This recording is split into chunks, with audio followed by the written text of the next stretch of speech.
I was sitting alone in my apartment on a Friday night, staring out at the Chicago skyline. The city lights blinked back at me like they were asking the same question I had been asking myself for months. For 2 years, I had turned down the opportunity of a lifetime, a transfer to London, that would have changed everything for me. I did it for her. I did it for Victoria. And where was she tonight, out with her ex-boyfriend? Again. Like every weekend. I never imagined that just 2 weeks later I would be sending her a selfie from Heathrow Airport. Before I tell you this story, let me know in the comments where you are watching from today. If this story resonates with you, please hit that like button and subscribe to the channel. Now let me take you back to where it all started and how I finally learned that loving someone should never mean losing yourself. My name is Marcus. I am 32 years old, and I work as a senior software engineer at one of the biggest tech companies in Chicago. I have always been the type of guy who works hard, stays loyal, and puts others before myself. Maybe that comes from watching my parents go through a painful divorce when I was 12 years old. I remember sitting in my room listening to them argue downstairs and promising myself that when I grew up, I would build something different.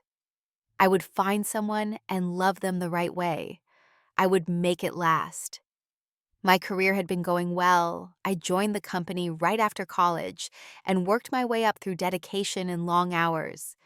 My managers noticed. My colleagues respected me.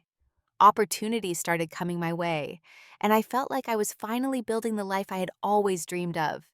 The only thing missing was someone to share it with. Then I met Victoria. It was 3 years ago at an art exhibition downtown. I had gone alone, something I rarely did, but a friend had given me a ticket, and I figured, why not? I was standing in front of this massive abstract painting, pretending I understood what it meant, when I heard a voice beside me. "You look like you are trying to solve a math problem," she said. I turned and saw her for the first time. Victoria was 29, with dark hair that fell past her shoulders, and eyes that seemed to catch every light in the room. She worked in marketing for a fashion brand, and she had this energy about her that made you feel like you were the only person in the world when she talked to you. We started talking, and we did not stop for 4 hours. We talked about art, about life, about our dreams and fears. We laughed until our stomachs hurt. When the gallery closed and they politely asked us to leave, we found a small cafe nearby and kept talking until midnight. At the end of the night, she looked at me with those beautiful eyes and said, "You know what I like about you, Marcus? You actually listen. You are the first man I have met who really, truly listens." I knew right then that I wanted to be with her forever. The first 2 years were everything I had ever hoped for. After a year of dating, Victoria moved into my apartment. We fell into a comfortable rhythm that felt like home. We would cook dinner together on weeknights, trying new recipes and making a mess of the kitchen. We took road trips on weekends, exploring small towns and hidden beaches along Lake Michigan. Life felt full in a way it never had before. I introduced her to my younger sister, Chloe, and they connected instantly. Chloe later told me she had never seen me so happy. Victoria would talk about our future together, painting pictures of a small house in the suburbs, 2 kids running around the backyard, a golden retriever sleeping by the fireplace. I believed every word. I believed we were building something real. Then came the first London offer. Mr. Patterson, my director, called me into his office on a Tuesday afternoon. He was a straightforward man who did not waste time with small talk. "Marcus," he said, leaning back in his chair, "we want you in London, technical lead position, new team, big projects, a chance to really make your mark. The salary is 50% higher, and the growth potential is enormous." My heart raced. This was everything I had worked for. I thanked him and asked for a few days to think about it. That night I came home bursting with excitement. I told Victoria about the offer, about what it could mean for my career, for our future. I expected her to be happy for me, maybe even excited about the adventure. Instead, she started crying. "Marcus, I cannot leave Chicago," she said, tears streaming down her face. "My family is here. My job is here. Everything I know is here. Please do not make me choose." I held her in my arms and told her it was okay. I told her she did not have to choose because I was choosing her. The next morning, I walked into Mr. Patterson's office and declined the offer. He looked disappointed, but said he understood. Love makes us do things we never expected. I walked out of that office believing I had made the right choice. Victoria was worth more than any job title or salary increase. At least that is what I told myself. Everything changed about 6 months ago when James came back into Victoria's life. James was her ex-boyfriend from college. They had dated for 3 years before breaking up, something about growing apart and wanting different things. Victoria had mentioned him a few times over the years, always in passing, always as ancient history. I never thought much about it. Then one evening, Victoria showed me a message on her phone. James had reached out. He had just gone through a divorce, and he was struggling. He needed someone to talk to, someone who understood him. Victoria said she felt bad for him. They had been close once, and she wanted to help him through this difficult time. "It is just coffee," she said. "He needs a friend right now." I trusted her. I told her it was fine. I had no reason to doubt the woman I loved. That first coffee meeting lasted 3 hours. Victoria came home talking about how much James had changed, how mature he had become, how sad his situation was. She seemed energized by the conversation, happy even. I pushed down the small knot forming in my stomach and told myself I was being paranoid. But one coffee turned into two. Two turned into every week. Soon, Victoria was spending every Saturday afternoon with James. The excuses evolved over time. First, she was helping him find a new apartment. Then she was helping him pick out furniture. Then there were birthday parties for mutual friends, dinners to cheer him up, concerts he had extra tickets to. Every Saturday, I sat alone in our apartment, watching the hours tick by on the clock. I would make plans for us: dinner reservations, movie tickets, weekend, getaways, and Victoria would apologize and say she had already promised James. He needed her more right now. I would understand, right? I tried to understand, I really did. My friend Derek was the first one to say something. Derek and I had worked together for 5 years, and he had never been one to sugarcoat anything. One evening after work, he pulled me aside and suggested we grab a beer. We sat at a quiet booth in the back of our usual spot, and Derek did not waste time. "Look, man, I did not want to say anything, but I saw something last Saturday," he said, swirling his drink. "I was at that Italian place on Michigan Avenue with my girlfriend. Victoria was there." "She was having lunch with James," I said.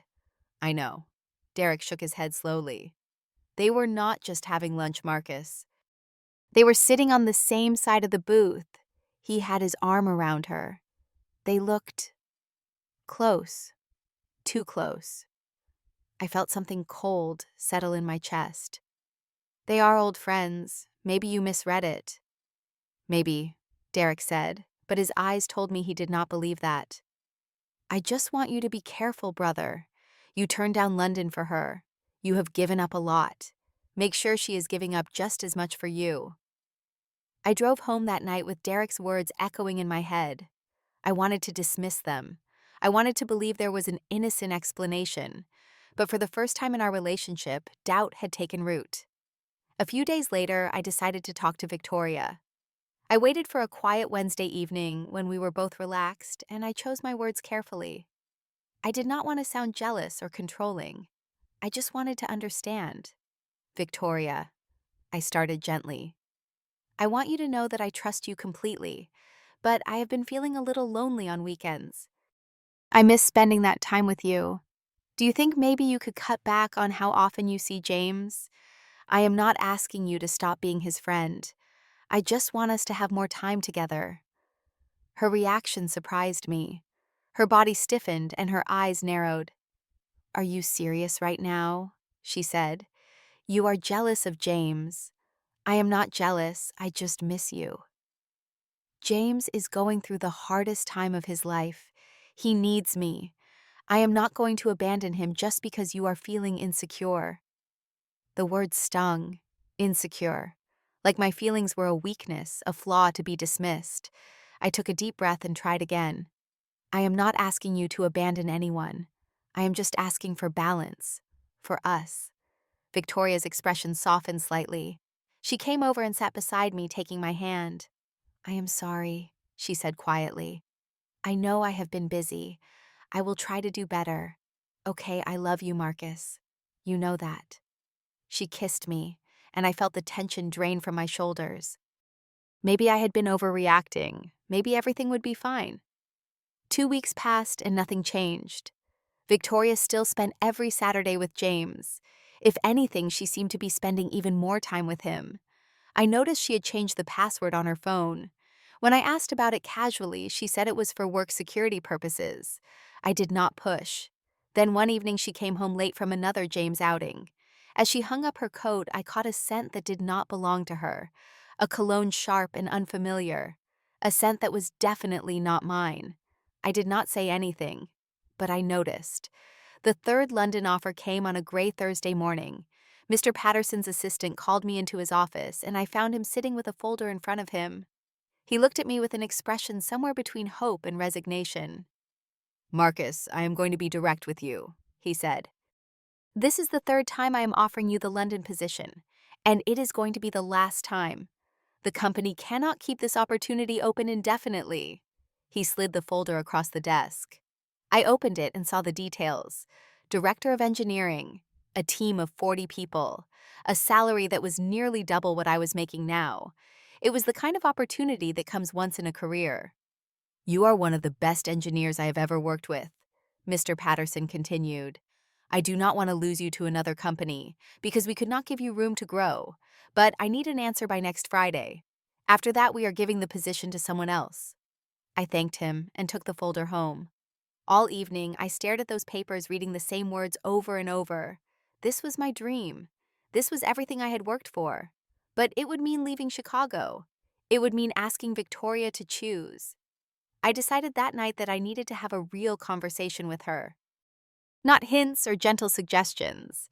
A real honest talk about our future and what we both wanted. Friday evening, I cooked Victoria's favorite meal: salmon with lemon butter, roasted vegetables, a nice bottle of wine.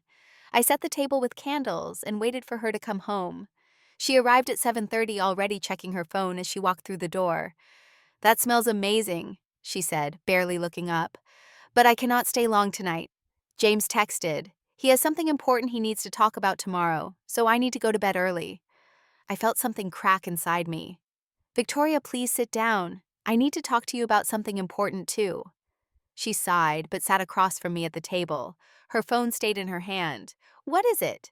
"The company offered me the London position again. This is the third time, and they said it is the last time they are going to ask. I have until next Friday to decide." Victoria's face hardened immediately. "We have talked about this. You know I cannot move to London. Why do you keep bringing this up?" "I keep bringing it up because it is a huge opportunity, and I have turned it down twice already. For you. For us." I paused, gathering my courage. "All I am asking is that you consider it, or at the very least, that you show me our relationship is a priority. That means spending less time with James." She slammed her phone on the table. "I knew this was about James. You are obsessed with him." "I am not obsessed. I am asking for basic consideration. Every weekend you choose him over me. I have sacrificed my career for this relationship." "What have you sacrificed?" Victoria stood up, her chair scraping against the floor. Her eyes were blazing. "You want to know what I think, Marcus? I think you are insecure and controlling. James is my friend. He has been my friend since before I ever met you. And if you cannot trust me spending time with him, then maybe—" She paused, and her next words came out cold and deliberate. "If you do not trust me hanging out with my ex every weekend, maybe we should not be together." The room went silent. I could hear my own heartbeat pounding in my ears. I looked at Victoria, really looked at her, and suddenly everything became crystal clear. The late nights, the changed passwords, the cologne on her jacket, the way she always chose him. I had been making excuses for months, trying to see the best in her, trying to believe that love was enough. But love is not enough when it only flows one direction. I took a deep breath and felt a strange calm wash over me. "You are absolutely right," I said. Victoria blinked, confused. "What?" I stood up from the table, pulled out my phone, and found Mr. Patterson's number. Victoria watched me with growing alarm. "Marcus, what are you doing?" I held up one finger, asking her to wait, and pressed call. Mr. Patterson answered on the second ring. "Mr. Patterson, it is Marcus. I apologize for calling so late, but I wanted to let you know as soon as possible. I will take the London position. I can start in 2 weeks." I heard him express his enthusiasm on the other end of the line. When I hung up, I turned back to Victoria. She was standing frozen, her mouth open, her face pale. You, you are actually leaving?" "You just told me we should not be together if I cannot accept you spending every weekend with your ex. I am accepting your terms." I kept my voice steady, calm. "Thank you for making this decision easy for me." "Marcus, wait. I did not mean I was angry. I did not think you would actually—" "That is the problem, Victoria. You never thought I would actually stand up for myself. You thought I would keep sacrificing everything while you gave nothing in return." She started crying. "I love you. Please, we can work this out." "You had 6 months to work this out. Every weekend you had a choice. And every weekend you chose James. That told me everything I needed to know." The next 2 weeks were a blur of packing boxes and signing paperwork. Victoria tried everything. She apologized, she promised to change, she begged me to stay. She said she would stop seeing James entirely. But it was too late. The trust was broken, and no amount of last-minute promises could repair it. Chloe came over to help me pack. She hugged me tight and told me she was proud of me. "I was starting to worry you would never wake up," she said. "You deserve someone who chooses you first, Marcus, every single time." Derek took me out for one last beer and raised his glass. "To new beginnings, brother. London is not going to know what hit it." On my last night in the apartment, Victoria asked if she could see me one more time. I agreed, mostly for closure. She sat on the couch where we had spent so many evenings together, and she looked smaller, somehow diminished. "I made a mistake," she whispered. "I took you for granted." "Yes," I agreed. "You did. Is there any chance?" "No." I said it gently but firmly. "I wish you well, Victoria. I really do. But this chapter is over." The morning of my flight, I woke up early and took one last look around the empty apartment. 3 years of memories packed into boxes or given away. It should have felt sad, but instead I felt something I had not felt in a long time. I felt free. I took a cab to O'Hare and made my way through security. As I sat at my gate watching planes take off into the gray Chicago sky, my phone buzzed. A message from Victoria. "What are you doing this weekend?" I stared at the screen for a long moment. Then I smiled. I walked over to the window where the departures board was visible, held up my phone, and took a selfie. Behind me, you could clearly see the Heathrow destination on the board. I typed a simple reply. "Starting my new life." I sent the picture and turned off my phone. The first 3 months in London were challenging. I missed familiar things: the coffee shop on my corner, Sunday dinners with Chloe, the comfort of knowing every street and shortcut. My new apartment felt empty, and there were nights when the loneliness hit hard. But slowly, things began to change. The job was everything Mr. Patterson had promised, and more. I was leading a talented team, working on projects that actually excited me. My colleague Nathan took me under his wing, showing me the best pubs, the hidden parks, the quirky neighborhoods that made London feel like home. I started exploring on weekends instead of waiting for someone who was never going to show up. I discovered the bookshops of Notting Hill, the markets of Borough, the quiet paths along the Thames. For the first time in years, I was living for myself, not arranging my life around someone else's schedule. Chloe and I video chatted every Sunday. She had started dating someone new, and her happiness was contagious. Derek sent me pictures of his engagement party, and I felt nothing but joy for him. Life was moving forward for everyone, including me. One evening, about a year after I arrived, I found myself sitting on a bench by the river. The sun was setting, painting the sky in shades of orange and pink. I thought about Victoria, not with anger or sadness, but with a strange kind of gratitude. If she had not said those words, if she had not drawn that line in the sand, I might still be in Chicago. I might still be waiting for someone to choose me, sacrificing my dreams for a love that was never really equal. She taught me something valuable, even if she never meant to boo. She taught me that real love does not ask you to shrink. Real love does not demand that you give up everything while the other person gives up nothing. Real love chooses you every day without ultimatums or conditions. I learned that sometimes the best thing someone can do for you is show you exactly who they are. And the best thing you can do for yourself is believe them the first time. I stood up from that bench and walked along the river as the city lights began to flicker on around me. My phone buzzed in my pocket.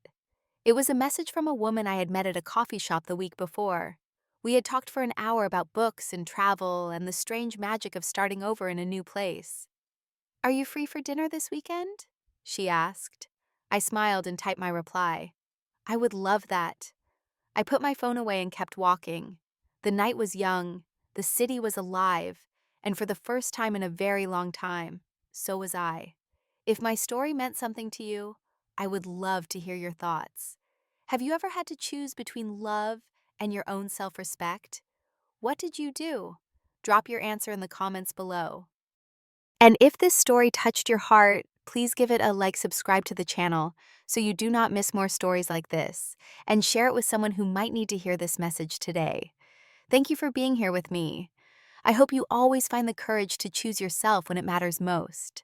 Take care of yourselves, and I will see you in the next story.